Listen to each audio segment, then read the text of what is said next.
Привет! Сегодня хочу рассказать о программно-аппаратных методах стабилизации видео на самолетах или квадрокоптерах. Что для этого потребуется? Во-первых, понадобится какой-нибудь полетный контроллер, который возможно прошить прошивкой Betaflight. Ну, конечно, 411 пинг для этого не подходит. Я покажу другой.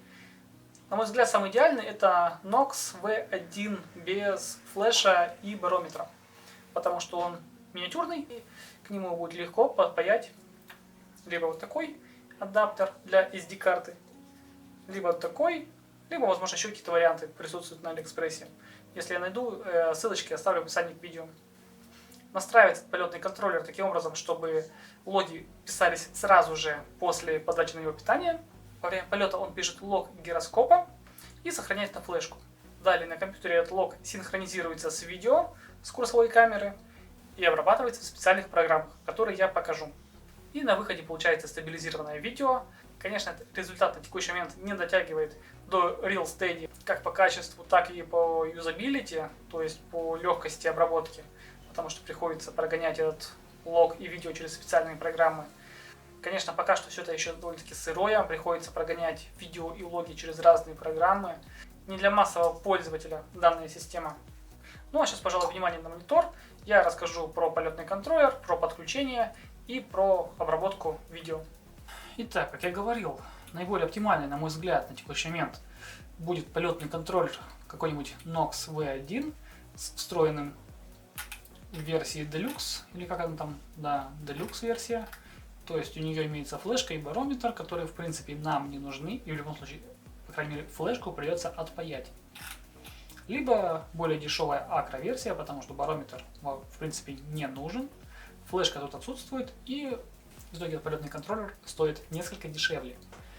На место флешки вот этой вот подпаивать предлагается какой-нибудь вот такой SD-ридер, для того, чтобы логи писать все-таки на флешку. Потому что на встроенный вот этот флеш много логов не влезет. Конечно, если есть возможность, можно купить какой-то большой объемный флеш и его сюда распаять. Но это, конечно, будет намного дороже, чем вот такой вот картридер. И использовать флешку там 4 гига хватит очень намного вылетов. Полетный контроллер прошивается Betaflight. В принципе, неважно какой версии, потому что нам от него нужен только журнал гироскопа, лог гироскопа. И включается логирование сразу после подачи питания командой set blackbox mode равно always. И save. После этого при подаче питания полетный контроллер сразу начнет писать лог гироскопа и всего-всего. На этом, пожалуй, с аппаратной частью покончено. Перехожу к программной части. Для того, чтобы стабилизировать видео, в идеале вам потребуется операционная система Linux, поскольку она лучше подходит для всяких питонов и других средств разработки. Я сейчас не буду рассказывать про то, как установить питон и настроить среду разработки. В принципе, есть такой небольшой мануал, какие пакеты там нужно ставить, можете его почитать. Если будут какие-то затруднения, в принципе, я могу выпустить отдельное видео, напишите это в комментариях. С подачи питания у меня начинает писать как полетный контроллер лог на флешку, так и камера видео на свою же флешку, на другую флешку. Но, конечно, там есть небольшой рассинхрон, поэтому первая задача, первый шаг — это загрузить лог и видео в программу Betaflight Blackbox Explorer и синхронизировать их. Делается следующим образом. Ищется момент, когда коптер начинает двигаться. То есть вот видно, что гироскоп начал показывать колебания и камера начала двигаться. Я ловлю этот момент и нажимаю кнопочки вправо или влево, синхронизирую лог с видео. Проверяю, если не нравится, еще маленько подгоняю, до тех пор, пока результат меня не устроит. После этого жму экспорт CSV. Также будет необходимо запомнить вот эту вот цифру, минус 1,2. Ее будем вводить в другую программу. Качаем с GitHub самый свежий проект Blackbox2 GPMF и запускаем скрипт команды python 3 gp.p. Выбираем, жмем кнопочку Load Video File и загружаем записанное видео. Жмем кнопочку Load Blackbox File и выбираем CSV файл, который экспортировали из программы Blackbox Explorer. Start offset и End offset указывают тот, который получил на предыдущем этапе. Это как раз та циферка минус 1,2. Также необходимо указать угол камеры по отношению к полетному контроллеру. В этом эксперименте камера была закреплена полностью горизонтально, поэтому я указываю 0. Также необходимо выбрать профиль максимально подходящий для вашей камеры, который будет вшит, получается, в выходной видеофайл. Некоторые из них багованные, некоторые плохо работают. Тут есть свои нюансы, о которых я пока еще не знаю и не могу с вами об этом поделиться. Так, я снимал в 2К формате, я выбираю более-менее подходящий для этого формат. После этого жму процесс видео.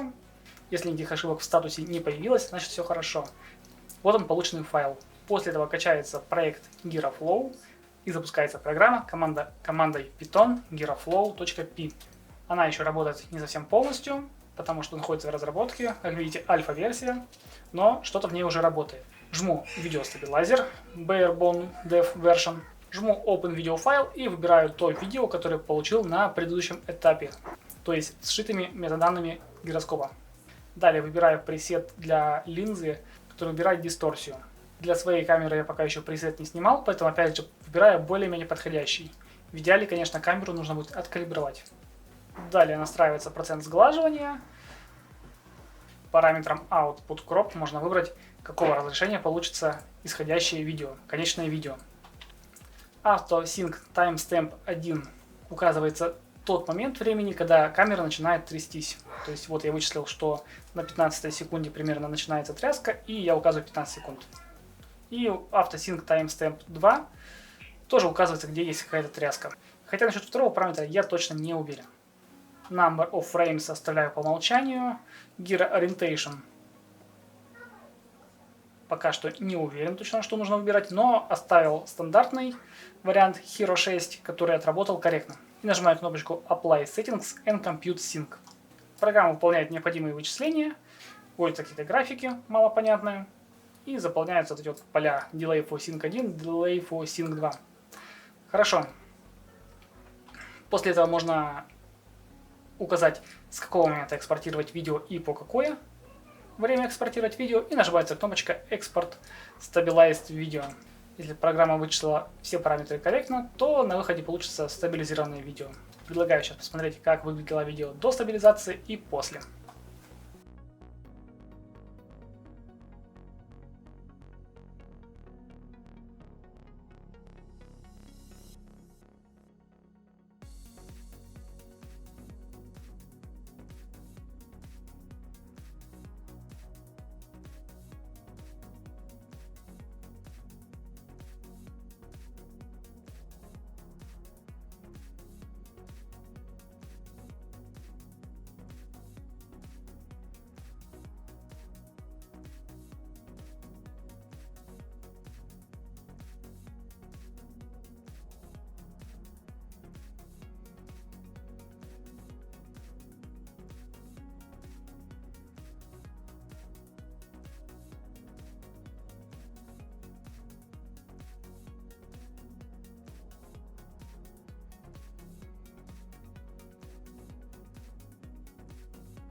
Вот такое на текущий момент существует решение для программно-аппаратной стабилизации видео, используя полетный контроллер с прошивкой Betafly и софт под названием GyroFlow. Конечно, вышла сейчас камера SMO 4K, которая, в принципе, позволяет тоже стабилизировать видео с помощью гироскопа.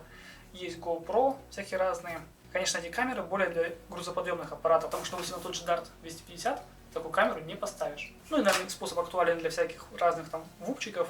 Надеюсь, что этот софт будет развиваться. В самолет, я думаю, куплю полетный контроллер Nox V1 и на него допаялим SD-card Reader, потому что там у меня прошит ArduPilot. Я думаю, очень не скоро логи ArduPilot будут подходить для стабилизации. Хотя, в принципе, они должны подходить. Ну а на кваде смогу экспериментировать прямо, как говорится, из коробки, потому что у меня там есть логирование на флешку. Сейчас стоит Omnibus с SD-логгером. И напрямую смогу экспериментировать.